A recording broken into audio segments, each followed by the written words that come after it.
Hello and welcome to episode 125 of the Mark and Me podcast. As always, I'm your host Mark. Joining me on today's episode are two film directors, Andy Collier and Tor Mian. We get to sit back and talk all about their brand new horror film, Sacrifice.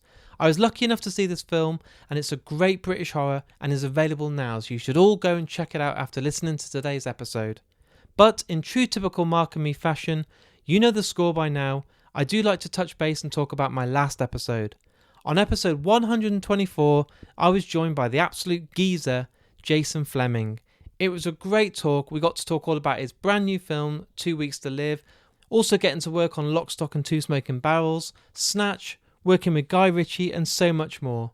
It was such a great energy to the interview, so positive, and the response as always has been amazing. So thanks for everyone for tuning in and listening to that interview. But let's get back to today's episode. It's a great insight for anyone that's looking to make a film, anyone that wants to get into the industry. They offer a really big insight in how to actually get funding and so much more. It's a great chat and I can't wait to get to it. So here's me and Andy and Tor talking all things film. Thanks both for joining me today on the Mark and Me podcast. What I wanted to do today for anyone that's tuned in that is unaware of your work at this stage and is just discovering you both is find out what was it that kind of made you fall in love with film or get that passion for cinema. So I suppose, Andrew, can you tell me first, was it at a very young age that you remember watching a certain film or being at the cinema, or was it something else that got you into it? Yeah, I think I got into movies and also into horror in my early teens, and I'm very old, and it was the days of kind of local video stores, and with our friends we used to go and rent VHSs that they weren't allowed to rent to us, and I just and I loved it, and kind of Evil Dead, I probably watched it 50 times, and that really kind of got me into cinema and really got me into horror. And then I kind of learned about more highbrow cinema later on, but highbrow for me means Hitchcock or something like that. It's amazing, isn't it, when you're young age? I remember we had a Blockbuster Video and my dad got in a lot of trouble off my mum because he let me have Aliens at about the age of 8 or 9, and it absolutely terrified me. But at the same time, it made me fall in love with horror and then want to see Alien 3 and Jaws and all the others that come with it. And I remember Poltergeist was one that was banned and you weren't meant to have, but they allowed us to have it, and that was the one that changed me. What about you, Tor? Was yours experience the same, or was it slightly different? Not too dissimilar, although maybe a bit more pathetic. If I was being really, really honest, the reason I got into film to a really obsessive level, a scarily obsessive level as a teenager, was just through a lack of friends. I had to fill my time somehow. As a kid, I was actually, you wouldn't know now to look at me, but I was actually quite an athletic kid. I played a lot of sport. Right. My whole social structure, my whole life really was revolved around playing sport. I was on various teams, and then I got a relatively serious injury when I was about 14 or 15. I couldn't play sport, and I realized I had no social network beyond playing sport, absolutely nothing. Right. And so I delved into the world of film and TV, pretty much just initially just to get over not having any social life. And distinctly remember the moment I crossed over from being a so-called jock to an absolute geek when Jurassic Park was just about to be released. Right. And it was a documentary about the making of Jurassic Park that was being screened on the BBC, and I got invited to this sporting event, but that would mean I'd have to miss this documentary, and I chose that Jurassic Park documentary over doing this social healthy activity. And that moment's probably the biggest regret of my life, because it almost utterly ruined it for me. I might be a well-adjusted adult with lots of friends, and a social life if I'd chosen cricket over Jurassic Park. But hey, Jurassic Park for me is one of the best out there, so it's good foundations to build upon. Absolutely. And then obviously you both got this love for film and horror, but what is it what's the stage when it then became reality that you could hopefully try and make a career out of it and start actually making films and being involved in the production of films? Because there's one thing buying or renting a film and watching it over again, but what's the stage when you think to yourself, do you know what, I think I can take this upon myself to be a filmmaker or a producer or a director? Oh, interesting question. And Andy?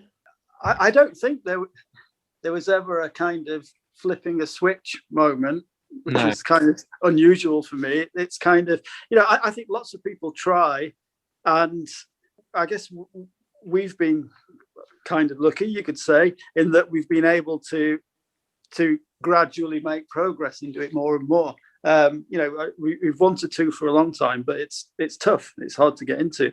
And it still seems to be picking up momentum now, and we spent a lot of time raising money for films and then losing the money for the films and raising money again. And like this one, for example, I think we raised the money for this, then we lost it. And we raised the money for another much bigger project and lost that. And then we decided to shoot this with 1/3 of the original budget, because that was what we had raised. And so we just said, let's shoot it for 1/3 of the budget and we'll live on the set and we'll eat potatoes, so that's what we did.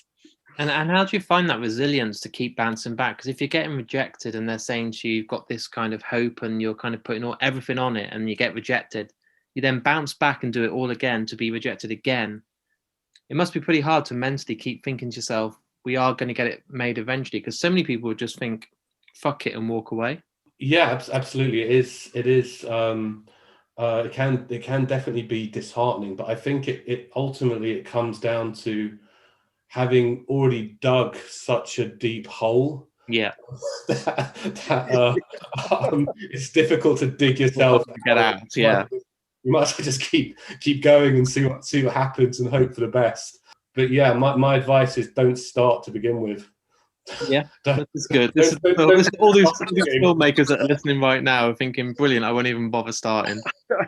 Yeah, but I think the whole industry and every job at every level is you need to deal with rejection. And it's tough because you know what it's like, and it's like auditioning people. Like for this, we auditioned a bunch of really great actors, and we always do for every role, and kind of, making the decision.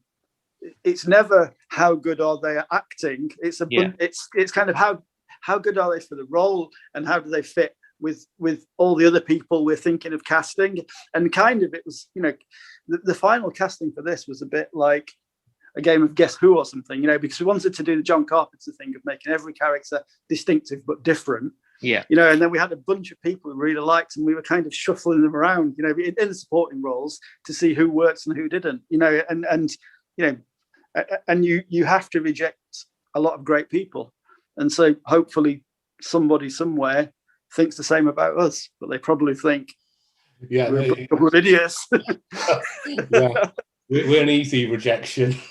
And then I'm sure a lot of people that will be listening, and obviously then will check out Sacrifice, they'll probably be asking themselves how you guys came to work together, because this isn't the first time you've worked together. And looking on your IMDb's and doing research, you can see that you guys have had a partnership for quite a while. What was it? Can you remember the time when you first actually discussed working together? I mean, it might seem a long time ago now, you've got a few projects under your belt, but do you remember that first meeting or how it came about? Yeah, it certainly was a long time ago now. I think technically we've probably known each other now for a decade. Yeah. Our one of the producers on the film introduced us, a guy named Sean Knopp, who was an actor on the first ever film I made, and he was also an actor on, I believe, I'm not sure if it was Andy's first film, but it was one of his first films.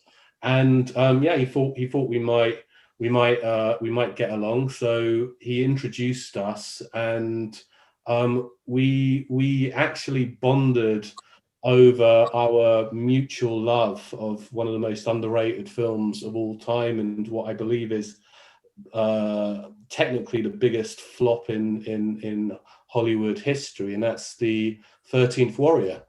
Yeah.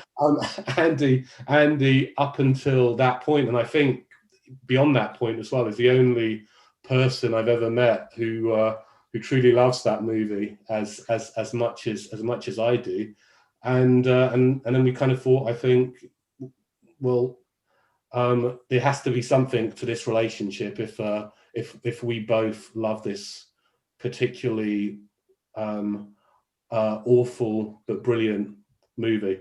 And the first thing we ever made together, or worked on together officially, was a TV pilot or short film, like a sci-fi comedy thing, starring Tony Curran from the 13th Warrior. So basically, for the entire shoot, I was just doing various quotes that his character had said and really pissing him off.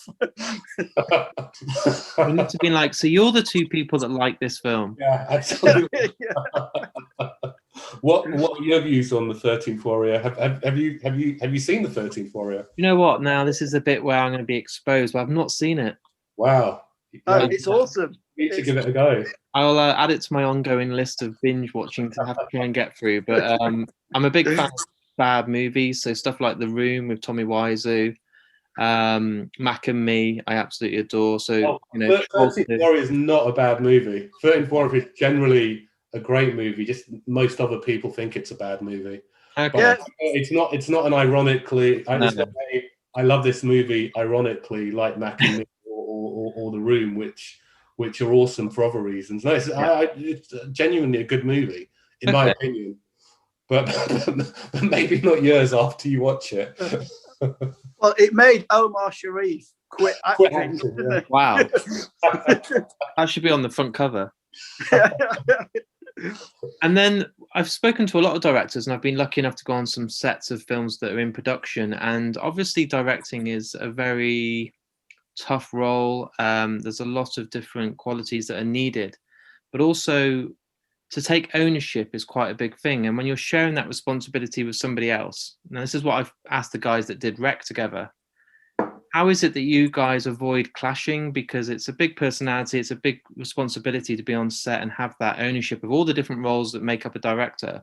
Now, if you're sharing that responsibility, if your ideas are different and you've got different sort of thought processes, how do you kind of always find yourself being in that headspace to allow to sometimes compromise with each other's decisions?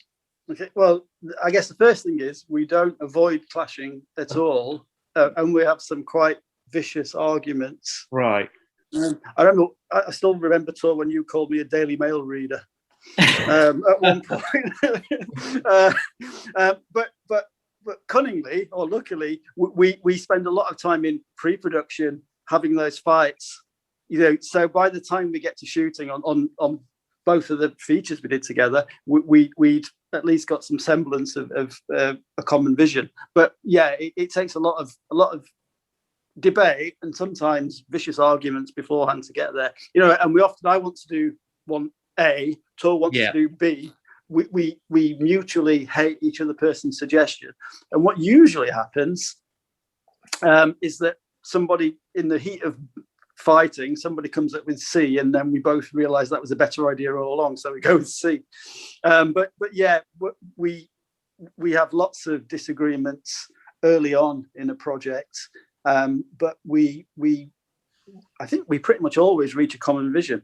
I'm disappointed that you weren't going to say something like you end up just playing rock, paper, scissors or something to make a final decision. No, it's usually much more violent than that. Yeah. Well, that's good that you've learned to kind of adapt and be so willing. I know you said that you have, full-on arguments, but that's because you've got so much passion and, ownership over this, and you probably really want to be proud of what's going into it. So it's good that you've got that, but it must be tough at times to kind of be willing just to hand it over and say, do you know what? All right, then you go with yours, right? Well, I think filmmaking is completely about compromising and being open to not just working as co-directors, but working with with other members of the cast and crew, being open to ideas. It's if you want to produce something you have sole ownership over, you kind of need to write a novel, or write a solo album as a singer-songwriter. Filmmaking really doesn't work in that manner. I think really probably at almost any level. I mean, unless you're maybe Stanley Kubrick or David Fincher or Steven Spielberg, there isn't actually really. I think it's the idea that there is one vision behind any film is kind of a myth. Yeah. I guess every director learns that really early in their training or their experience, that as soon as an actor starts to act, absolutely, it's completely wrong. That's not what you had in mind, But so you just need to learn to collaborate. Yeah, and nudge them in the right direction and hope that they can get there. So with the film, obviously we've got the release in mid-March of Sacrifice. For anyone that's listening now, that's now going to go and check this out from listening to the interview, without spoiling too much about the film, can you kind of give us a little bit of an insight to the movie and what happens? Okay, without spoiling the film, a couple from the US go home to his origins, which is a remote village on an island off the shore of Norway, and when they get there, some strange things happen. It's folk horror, but there's also a real Lovecraftian spin on it, and we got a lot of inspiration specifically from the Call of Cthulhu, and the story's nothing like the Call of Cthulhu, but it kind of takes place in the same universe and the same kind of ideas, and the themes from that story were carried over into this one. So it's not a Lovecraft adaptation, but it kind of takes place in the same world as the Call of Cthulhu. If you have a tentacle fetish, as we all do, then this is the film for you. Is that on the DVD cover? Absolutely, that's its main selling point. And you said about influences. What were you researching and looking at while this film was being in production? Were there certain films? You've mentioned a couple there, but you've also mentioned Evil Dead today. You've mentioned kind of low budget horrors. Do you kind of take influence from people, certain sort of, like you mentioned John Carpenter? Is he someone that's kind of shaped the films you love today? That's a good question. What films influenced this? I mean, clearly we were heavily influenced by The Wicker Man to such an extent that we deliberately tried to move away from it as far as possible. The Wicker Man was bright and we were very dark and moody, and Edward Woodward was kind of an unwilling victim, and Isaac is the opposite. I mean, Nicolas Cage. I thought you were about to talk about his great performance. Oh, please. No. I'm sure we're influenced by that as well, also negatively. What else? What are the movies? Well, actually, to some extent, there was a really unknown or not very well-known movie that came out at the same time as Charismata. It was on the festival circuit at the same time. What was it called? Rift.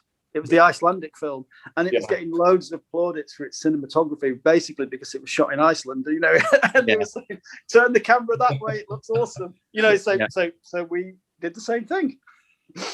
And a movie that I think quite heavily influenced us that might not necessarily seem immediately obvious, and that it's not a horror film thematically. It's completely and utterly different than Sacrifice. Was Nicholas Winding Refn's Drive. In that we loved this notion of trying to produce a film that very, very much hits traditional genre beats from a narrative point of view. That's almost quite simple from a narrative point of view, but that was executed in idiosyncratic manner. So that was to a certain extent, that was kind of our starting point, our inspiration for moving forward with this. We wanted to make something that was very, very accessible on the one hand, almost simple in terms of script structure, but that had a unique ambience and weirdness and a almost ethereal of a worldly vibe playing out. I think that's certainly an influence. Yeah, I think so, and I think that as Tor said, that directness kind of went into the story structure as well, because kind of it really explores that Lovecraftian theme that humans are insignificant and not in control of their own destiny. So the story is a straight line to a well telegraphed conclusion. So it's not. I don't think there are really twists and turns, but kind of that's the point. But it's kind of we try to get, we try to tell that in a really sort of meaningful way. I don't know. It's true. Not every film has to have twists every 5 minutes. Sometimes it can be a nice, straightforward narrative that just works and is solid. Mm-hmm. Absolutely, yeah.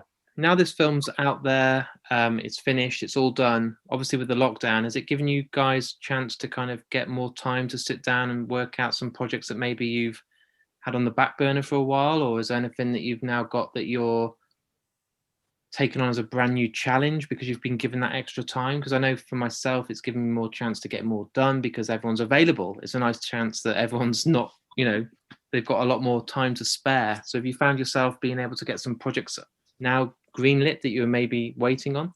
I think the opposite for us. It's really slowed things down. And from a creative point of view as well, I to escape from Tor, I moved to Cyprus.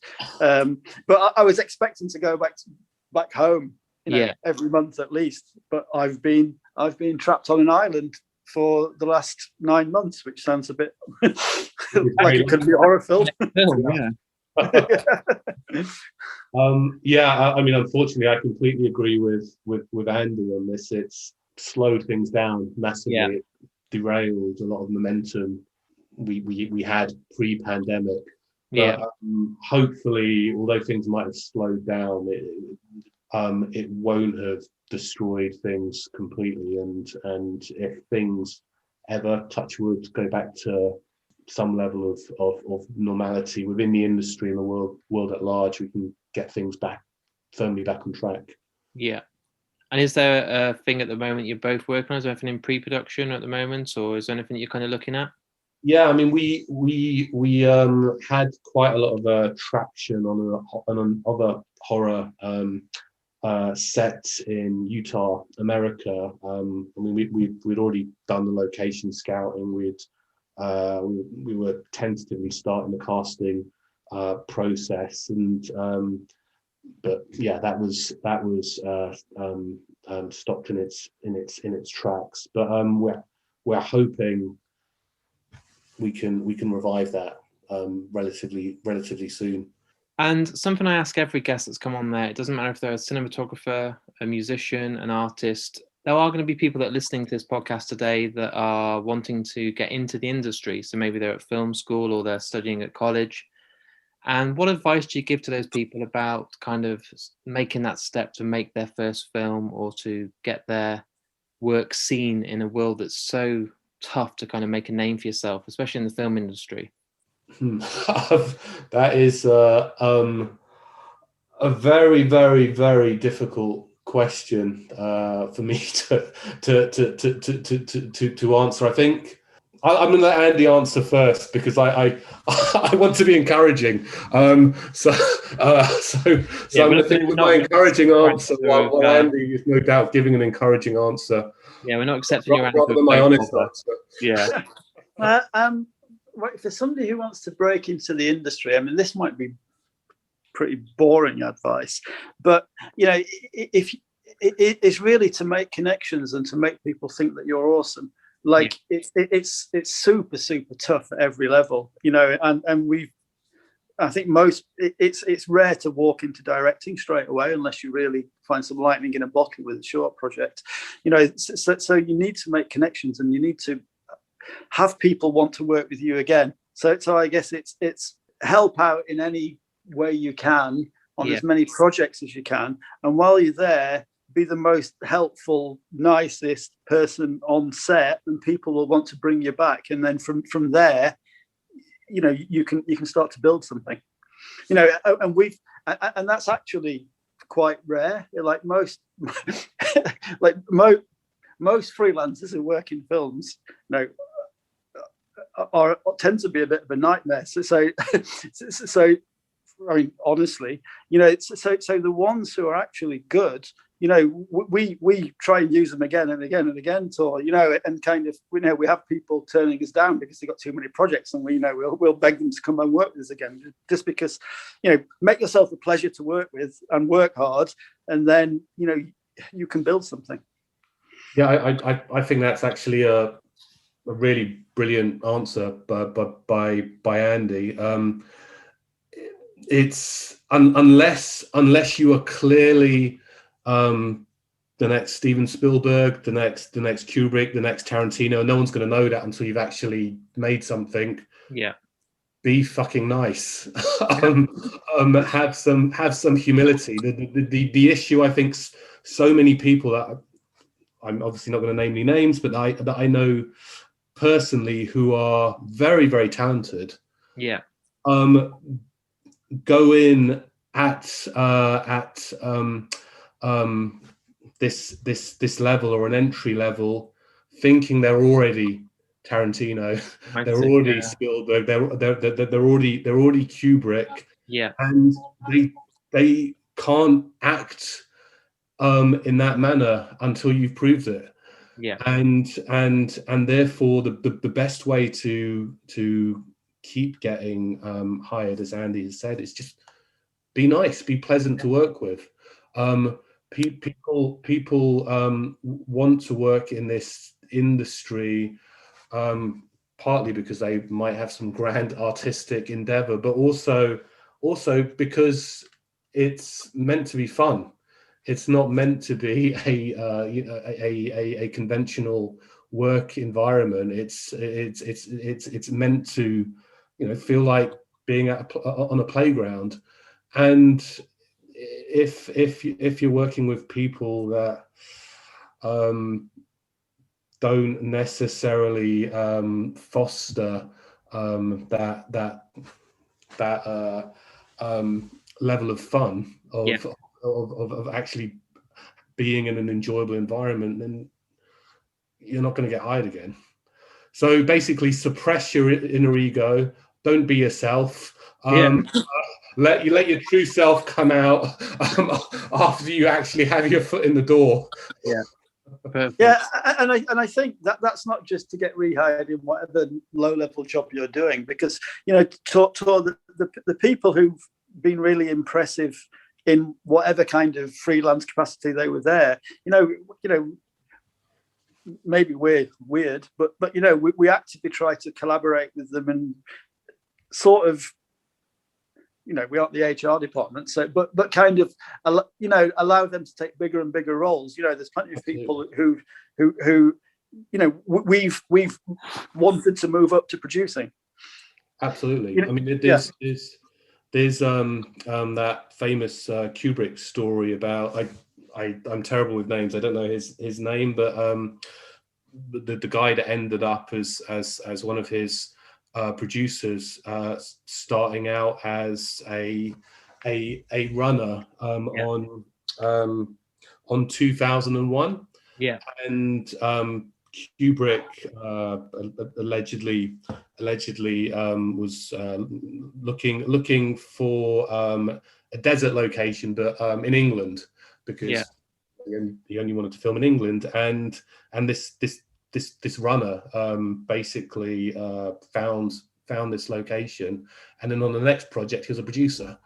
And that really is how the industry works. I mean, that's one of the few good things about the industry. The sky's the limit if you are truly helpful and you have the right attitude. And you do go the extra mile for whatever production you're working on, regardless of your title at the time. The guy that is the runner on the film we just shot might legitimately be running Warner Brothers in 10 years. No, it's good. Good advice, guys. Thank you. Right, guys, I think our time is literally up by 1 minute. So I want to thank you both for taking the time to come on the podcast. I wish you all the luck with the release of Sacrifice. I'm looking forward to people listening to the podcast and then reading tweets and Instagram comments and Facebook comments of people that have fell in love with this horror and want to check out more of your work. But it's been an absolute pleasure, and thank you both for coming on. Thank you so much. So there it is. There's my interview with me, Andy, and Tor. And as I said at the start of today's interview, it's a great insight for anyone that's looking to try and get into the industry, or even if you're not and you're just interested in the whole process of filmmaking, how it gets funded, and how to overcome those setbacks that come when trying to get into such a busy industry. I want to thank them both for taking the time to come on the podcast. And as I said, the film they were talking about, Sacrifice, is available now, and I urge you all to go and check it out. It's brilliant. As you know, Mark and Me is absolutely insanely busy right now. I'm doing 2 episodes every week. Every Wednesday and every Saturday you're getting a brand new episode. But I do need your support. Please keep coming on markandme.com, and on there's links to all of my social media. As I've said on every episode, if you can't support me on Patreon, you can offer support which is free. All you have to do is retweet the episodes or share it on your Facebook and Instagram. It costs nothing, and you will not believe the difference it makes. It gets the word out there and brings a whole new audience to Mark and Me, and that's something that money can't buy. So thank you for everyone that does it, and if you're listening now, please do it amongst your networks. It really, really helps. If you love the podcast and want to get involved in trying to support me even further, I do have a Patreon page, and the links on there is from markandme.com, so jump on there. You can support me for as little as £1 a month. For that, you're getting 9 episodes this month, and every month you're going to get at least 8, with 2 a week coming out. There's opportunities to win some incredible prizes. Vice Press, who I believe are the best company out there right now for posters and merch, they're offering some incredible prizes every single week, and some of them are variants you can't even buy because they sell out so quickly.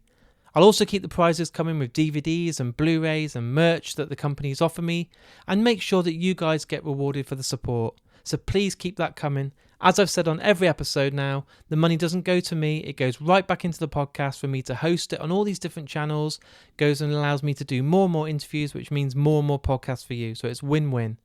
Thanks everyone for listening. I'll be back on Saturday with a huge episode, and I can't wait for you guys to hear it. It's one of my personal favourites, and you guys are going to love it. So until then, look after yourself, take care, and I'll speak to you all soon.